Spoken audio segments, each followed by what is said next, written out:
በስመ አብ ወወልድ ወመንፈስ ቅዱስ አሃዱ አምላክ አሜን። ስንክሳር ዘወርሃ ግንቦት ዕለት 26 ግንቦት። በዛ ዕለት እዚኣ እቲ ዲዲሞስ ዝስመ ቅዱስ ቶማስ ሐዋርያ ሰማዕትነት ተቐበለ። ንሱ ኣብ ሃገረ ህንድን ቀንጠራን ሰበኸ። ኣብ ሃገር ህንዲ ከሎ ንሓደ ገዛኢ ሉኪዮስ ዝስሙ ተዓሲቡ ባርያ ኮይኑ ነበረ። እቲ ገዛኢ ከዓ ዓርኪ ንጉስ ነበረ። እቲ ገዛኢ ዓርኪ ንጉስ ንቅዱስ ቶማስ እንታይ ፍልጠት ኣለካ እስከ ንገረኒ በሎ። ቅዱስ ቶማስ ከዓ ኣነ ነዳቓይ እየ፣ ቤት ጸሎትን ኣዳራሻትን ኣሃንጽ፣ ኣነ ጸራቢ እየ፣ መሳርዕን መናብርትን እጸርብ፣ ካልእ እውን ዝኾነ እሰርሕ፣ ኣነ ሓኪም እየ፣ ንዝሓመሙ ንዝቆሰሉን እፍውስ በሎ። ጎይታኡ እዚ ምስ ሰምዐ እዚ ኣባሃልኡ ኣጸቢቑ ባህ ኣበሎ። እዚ ንንጉስ ዝበቅዕ ባርያ ረኺበ በለ። በቲ ግዜቲ እቲ ገዛኢ ናብ ንጉስ ከደ። ንቶማስ ከዓ ኣብ ገዝኡ ናይ ህንፃ ስራሕ ሂቡ ሓደጎ። ቅዱስ ቶማስ ከዓ ነታ እመቤቱ ሰበይቲ እቲ ንጉስ መገዲ እግዚአብሔር ክምህራ ጀመረ።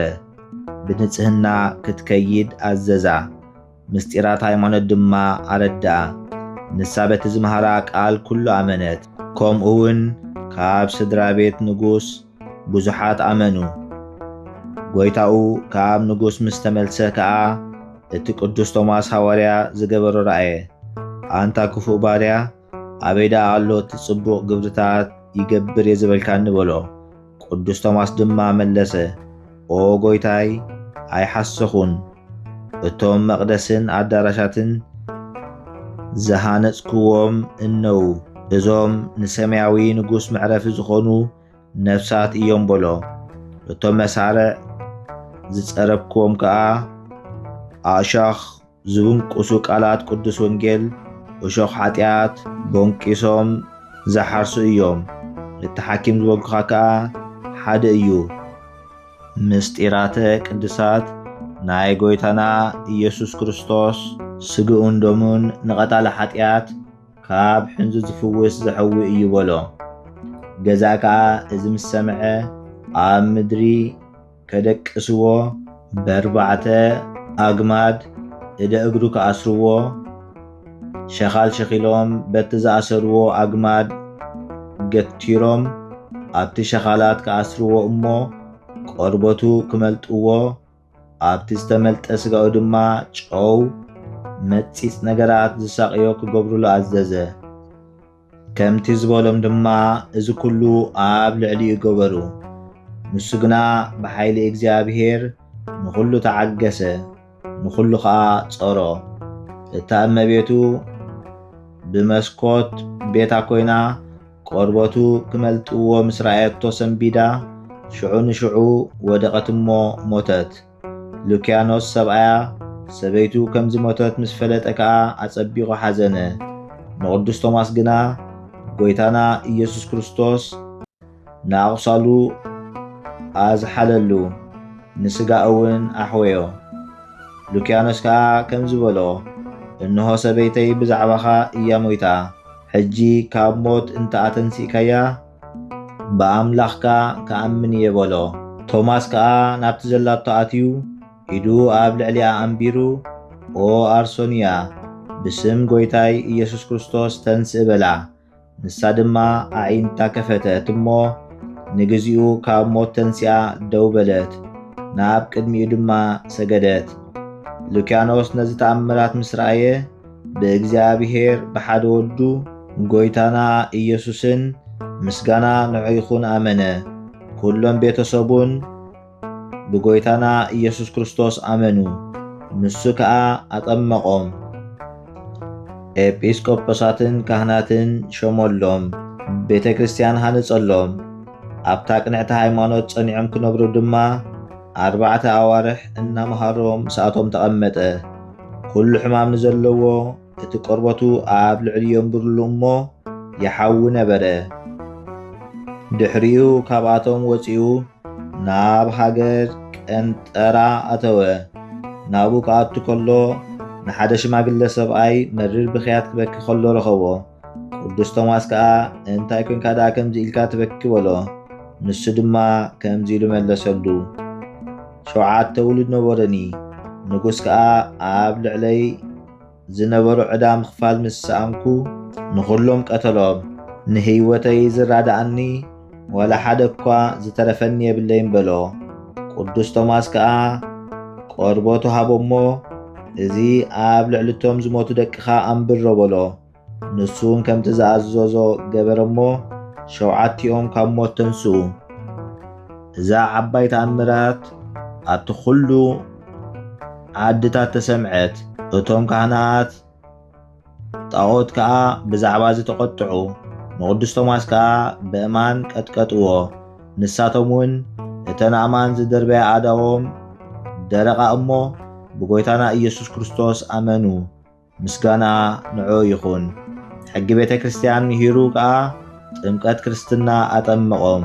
ድሕሪዚ ናብ ሃገረ ኣቴናን መቆዶንያን ከይዱ ኣብአን ብስም ጎይታና ኢየሱስ ክርስቶስ ሰበኸ።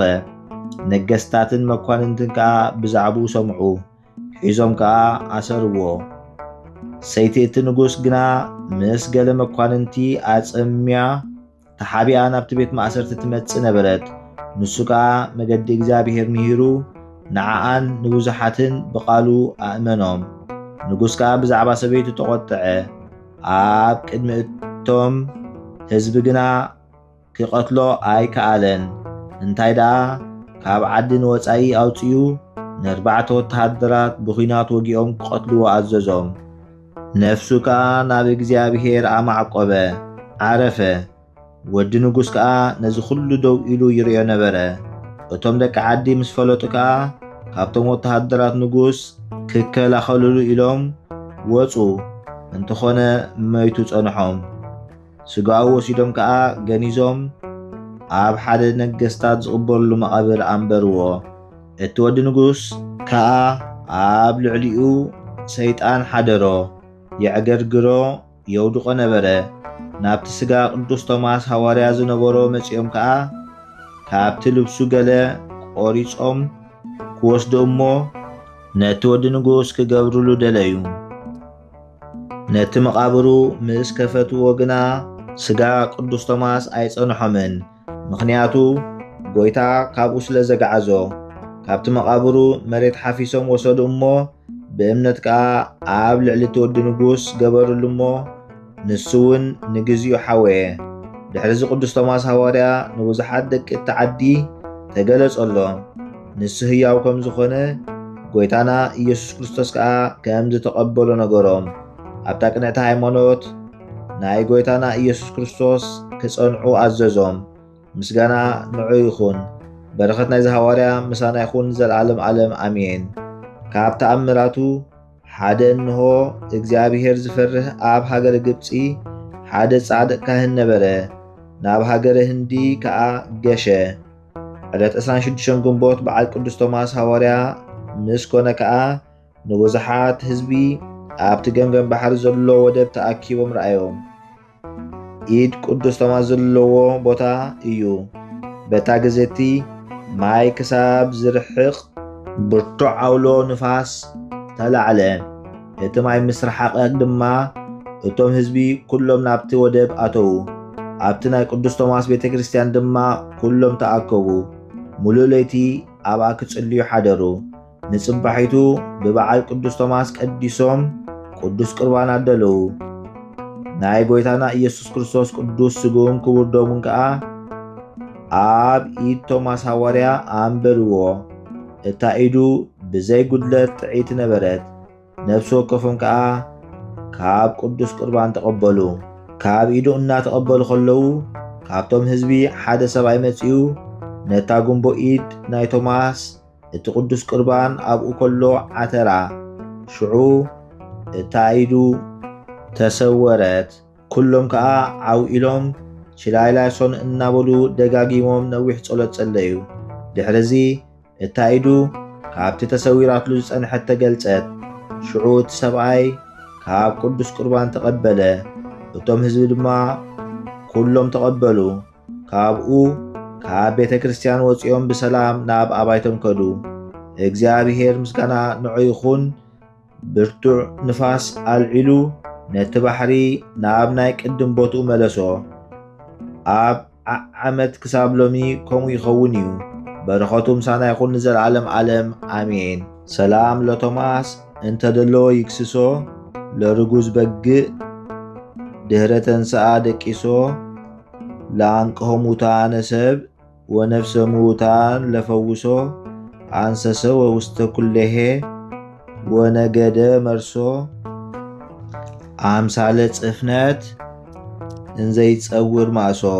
ሰላም ንቶማስ ዝተገብኦ ክድህስሶ ንዝተወግአ በጊዕ ምስ ተንስአ ደቂሶ ንምድሓን ዝጠፍኡ ነፍሳት ነፍሲ ሙታኑን ንምሕዋይ ንፈውሶ ናብ ኩሉ ተመላለሰ ገሸውን ናብ ወደብ ናብ መርሶ ከም ለቆታ ገይሩ ተሸኪሙ ማእሱ። በዛ ዕለት እዚኣ ንኣልፋውስ ሰማይት ንዘካርያስ ባሕታዊ ንቅድስቲ አርሶንያ ሰበይቲ ሉኪዮስ መዘከርቶም እያ። እግዚአብሔር በጸሎቶም ይምሐረና ንዘለዓለም ዓለም አሜን። ሰላም ለአርሶንያ እንተ በቆለ ውስቴታ ለቃለ ቶማስ ሓጠታ ኩነነ ዚአሁ ነጺራ በቃለ ሉኪዮስ ምታ ዘበእንቲአሁ አመኮነ ሞታ በተከድኖ ማእሱ ዝህቅት ተንስአት ሂወታ።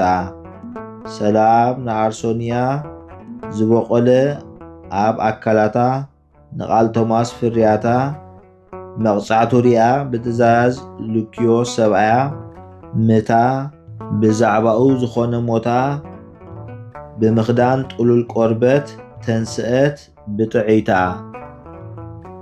ዘቕረብክዎ ማህሌት ኣዘኻኺረ ኣይላፍ ካብቶም ኣዘውቲሮም ዘገልግሉኻ ኩሉ ግዜ ብዘይ ምዕራፍ እንዳኸንብብ ተቐበል ናይ ድኽነተይ መጽሓፍ ዝገበርካ ጎይታ ናይታ መበለት መባእ ውኩፍ ካብ ዘእተውዎ ሃብታማት ናይ ሃብቶም ተረፍ።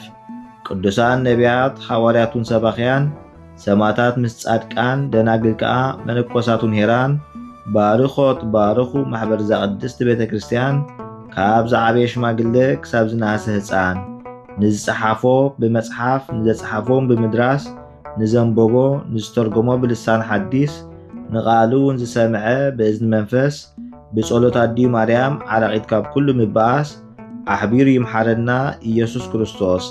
ሰላም ንዓኹም ጻድቃን ምስ ሰማይት ዘዕረፍኩም በዝሎም ዕለት ንዓለም ዘሰነፍኩም ኢኹም ንስኻትኩም ብኩሉ ትዕግስት ኣብ ቅድሚ ፈጣሪ ለመኑ ብኩሉ ሰዓት ብዘይካ ንስሓ ንዓና ከይወስደና ሞት።